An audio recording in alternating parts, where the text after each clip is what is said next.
efa manakaiky sy mbiany tokonana zao ny fanadinana ara-panjakana.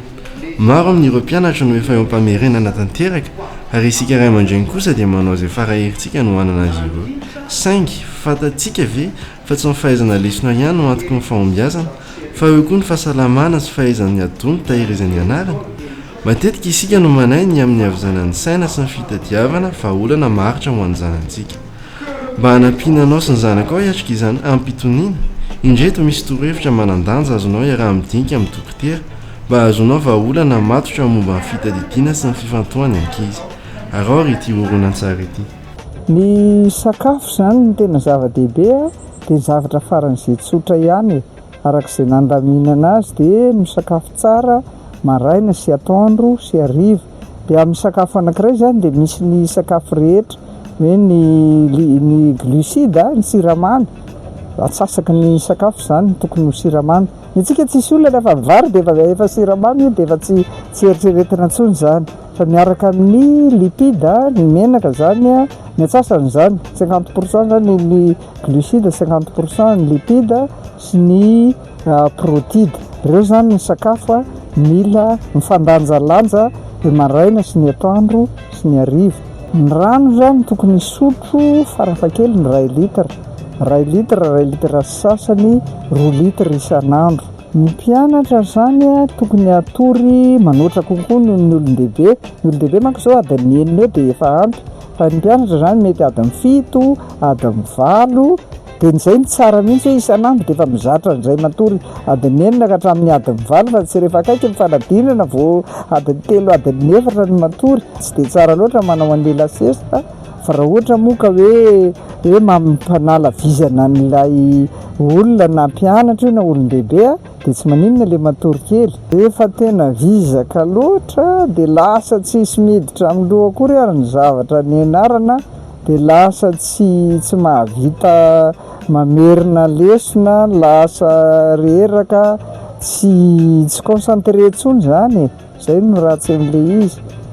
Fa tokony feraperana tsara zany, fa ao anatin'ny ray andro koa zany mba misy fotoana hoe mijanona kely. Zay koa zava-dehibe zay ahafahana hoe mba miala amin'izay vizana zay, fa tsy dia hoe eo dia tsy mihetsika eo mihitsy fa mianatra foana. Tokony tsy jerijery telefona na miala tsiritsika anatin'ilay asemy TV amin'ny televizion, fa tena ny ankizy kely tena tsy tsara mijery an'ireny fa manimba ny maso.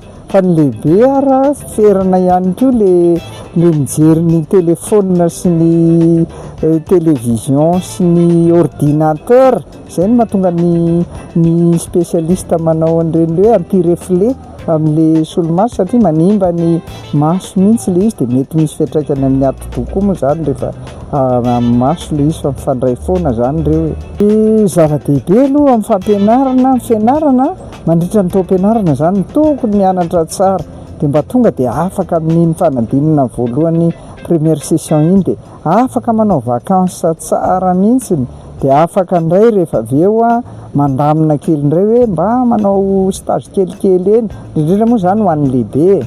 Fa ny ankizy zany, fa na ny ankizy ara dia efa tokony misy fotoana mihitsy hoe mba mianatra kely, mety hoe 2 volana zany tena vakansa tanteraka. Zay mantsara indray mba afaka an'ilay première session le voalohany iny dia mba afaka hoe 2 volana vakansa tanteraka, dia rehefa avy eo amin'izay ny vakansa moa misy 2 volana, 3 volana tsy inona, dia le faharoa iny zany efa misy fotoana mba hianarana anatin'ny ray andro.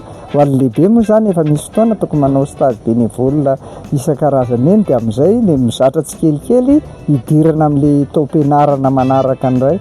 Ny le mpox zany misy ny vaksiny amin'izao, ary tena misy vaksiny bebe dia afaka zany manao vaksiny. Fa tsara anontaniana tsara fa ny afaka manao vaksiny daholo ny rehetra mihitsy ny afaka manao vaksiny. Dia ny fitandremana koa tena zava-dehibe hoe arety mifindra io zavatra io dia ny fitandremana zany dia le fiarovana amin'ny tanana zany. Le fampiaraba izay fanorokoroka zany ferana ihany, fa iny zany anisan'ny zavatra tandremana mihitsy dia fampiasana an'ireny spray sy ny gel reny dia ny fifampikasoana be loatra, dia ny fahafantarana ny fanambarana momba ny fambara zafady momba ny mpox zany hoe rehefa tena miseho zany le iny miditra iny efa tena somary tara loatra satria iny tena mamindra be mihitsy iny fa raha vao mikokoaka misy tazo de aleo mitandrina na afaka manao fitiliana mijery dokotera mba hiarovana ny tsy tonga any amin'le aretina fa ratsy any le mpox fa ohatrany tsy de mampiraiky amin'ny olona loatra satria tsy mahafata nefa mety mety ratsy any le izy de aleo mitandrina zany mankasitraka atsika rehetra mpiara-miasa mankasitraka ny rehetra fijery ny asain'ny TV koa tain'Andriamanitra daholo tompoko.